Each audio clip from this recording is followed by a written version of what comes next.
ॐ भूर्भुवस्सुः तत्सवितुर्वरेण्यं भर्गो देवस्य धीमहि धियो यो नः प्रचोदयात्। ब्रह्मानन्दं परमसुखदं केवलं ज्ञानमूर्तिं द्वन्द्वातीतं गगनसदृशं तत्त्वमस्यादिलक्ष्यम्। एकं नित्यं विमलमचलं सर्वधी साक्षिभूतं भावातीतं त्रिगुणरहितं सद्गुरुं तं नमामि। अखण्डमण्डलाकारं व्याप्तं येन चराचरं तत्पदं दर्शितं येन तस्मै श्री गुरवे नमः। तस्मै श्री गुरवे नमः। श्रीमद् देवी भागवत कथा का आज चतुर्थ दिवस।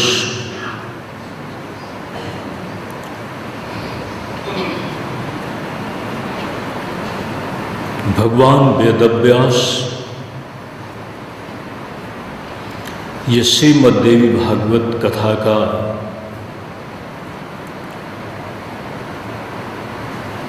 व्याख्यान एक कुशल वे लेखक भी हैं और इसी के साथ प्रवक्ता भी हैं। लेखन और वक्तृत्व बोलना ये दोनों ही चिंतन के आधार पर चलते हैं। जहाँ पर सत्य का अवगाहन करने वाली कुशाग्र बुद्धि हो, वहीं पर असत्य और अवांछित को हटाकर सत्य का ग्रहण होता है और उस गृहीत सत्य को अपने जीवन की इस प्रयोगशाला में प्रयोग करने के लिए और समाज जीवन में समाज को प्रयोग की व्यवस्था देने के लिए विस्तारित किया जाता है। सत्य ही हमारे जीवन की आधारभूत सोच है, आकांक्षा है। अपने लिए हम सब बहुत व्यक्तिगत हैं। व्यक्तिगत व्यवस्थाओं में ही तो हम कभी पदार्थों की तरफ देख रहे हैं, उनको पाने की चाह है। पाने की चाह के साथ उनको पाने का प्रयत्न शुरू होता है। पहले है इच्छा और इच्छा के बाद है प्रयत्न। उपयुक्त प्रयत्न है और उस प्रयत्न के साथ यदि प्रारब्ध की अनुकूलता है तो वह पदार्थ मिल भी जाता है। लक्ष्य के रूप में उसकी सिद्धि भी हो जाती है। हम दो तरह की व्यवस्थाओं में निरंतर दौड़ रहे हैं, जीवन के साथ चल रहे हैं। वह है कुछ जड़ पदार्थों के साथ और वह है कुछ जीवंत व्यक्तियों के साथ। व्यक्ति और पदार्थ, यही हमें चारों तरफ से अपनी तरफ खींच रहे हैं। ध्यान दें, इस दौड़ में जब कभी एक ही वस्तु अन्यों से भी, दूसरों के द्वारा भी पाने की विषयता में, चेष्टा में आ जाए, तो वहां पर प्रतिस्पर्धा पैदा हो जाती है। जो हम पाना चाहते हैं वही दूसरा पाना चाहता है। दोनों ही प्रयत्नशील हो जाते हैं। इसी का नाम है प्रतिस्पर्धा। जिसे मिल जाता है वह प्रसन्न होता है, और जिसे नहीं मिल पाता वह खेद में होता है और ईर्ष्या से ग्रसित हो जाता है। ध्यान दें, ईर्ष्या द्वेष संसार के तल पर हमेशा ही रहे हैं। राग द्वेष की व्यवस्था के साथ ही हम सब रोज के जीवन में ज्ञात रूप में और अज्ञात रूप में चल रहे हैं। श्रीमद् देवी भागवत कथा के प्रसंग में कल आपको बताया था, दो तरह की व्यवस्थाएं हैं, एक दैवी संपत्ति और दूसरा आसुरी संपत्ति। दोनों के मूल में एक ही है, लेकिन ये संसार भगवत पाद आचार्य शंकर ने ब्रह्मसूत्र के प्रारंभ में, भाष्य के प्रारंभ में उपोद्घात में एक बात कहते हैं, सत्यानृते मिथुनी कृत्य प्रवर्ततेयम लोक व्यापारा। ये संसार सत्य और असत्य दोनों को एक साथ मिला करके चल रहा है। लेकिन हम सत्य के पक्ष में ज़्यादा अपने आप को सक्रिय रखें, संतुलन रहे। जब भी संतुलन बिगड़ा है, सत्य के ऊपर जब भी असत्य हावी हुआ है, तो समाज में आक्रांता असत्य का आश्रय लेकर, असत का आश्रय लेकर दुराचार और दुष्प्रवृत्तियों से प्रेरित होकर दूसरे के अधिकार और स्वत्व का अपहरण करने में रस लेने लगा। देव शक्ति और आसुरी शक्ति की यही विशेषता है। देवता उपकार और अपने को केंद्र में न रखकर दूसरे के लिए जीवन का संकल्प रखते हैं। असुर भोगवादी प्रवृत्ति में इद मध्य मया लब्धम इमं प्राप्स्ये मनोरथम कोन्योस्ति सदृशो मया।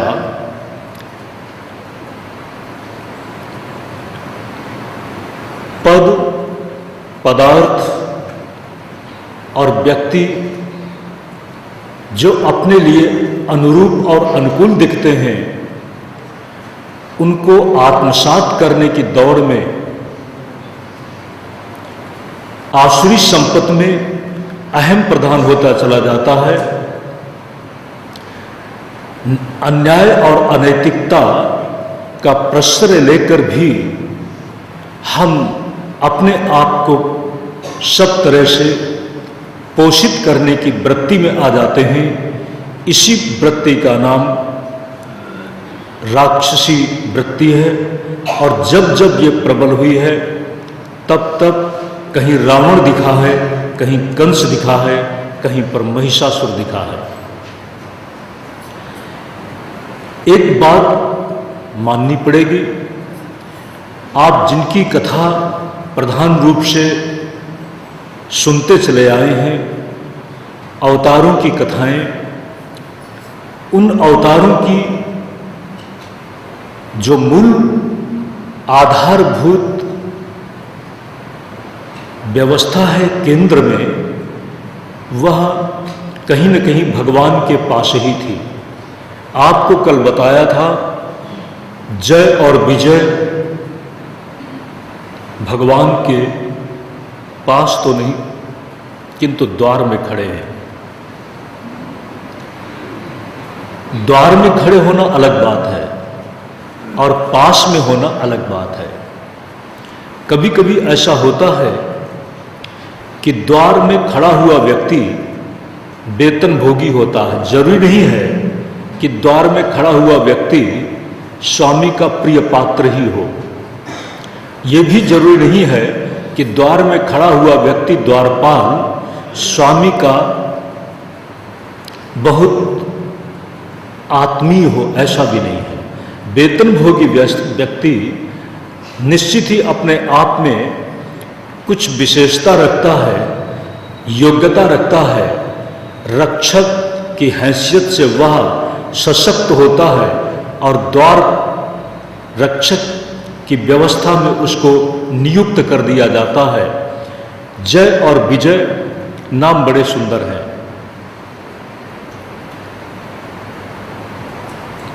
कहीं भी रक्षा कार्य के लिए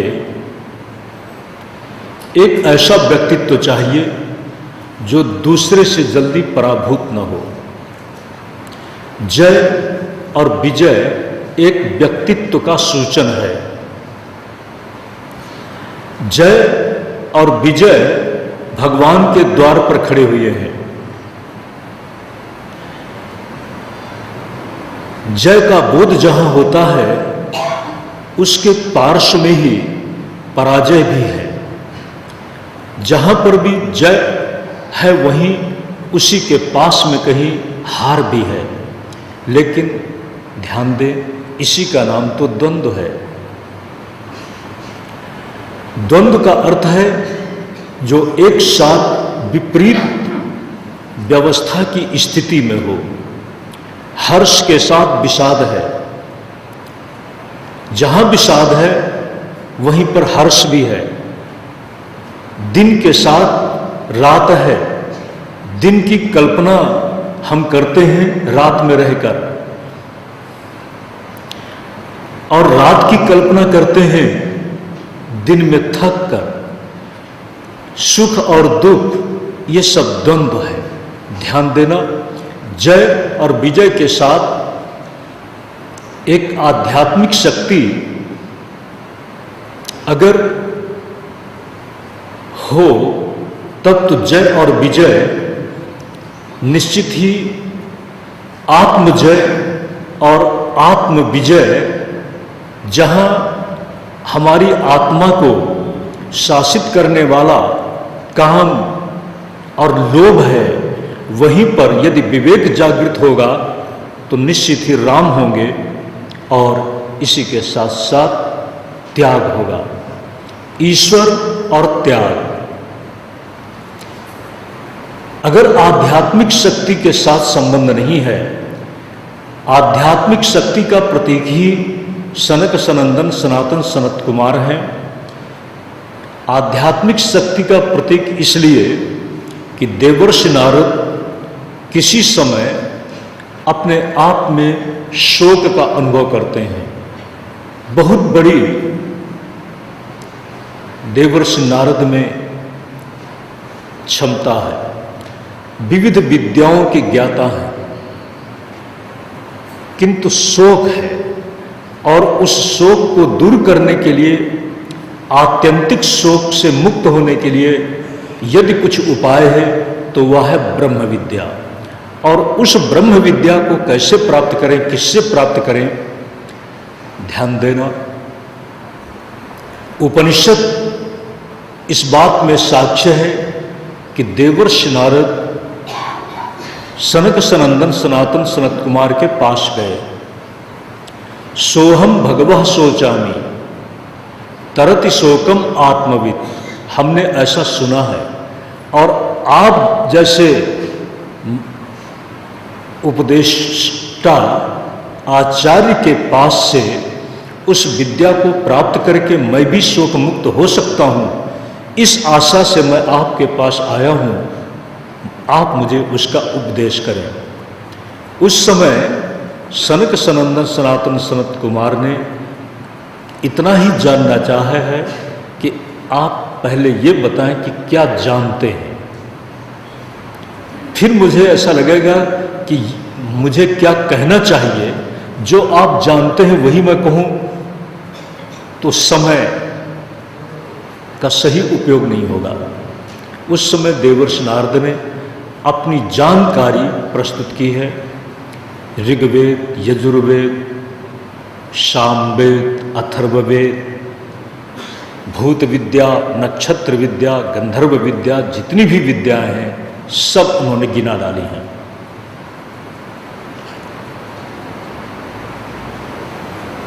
अच्छा, इतना होने पर भी मैं शोक से पार नहीं हो सका।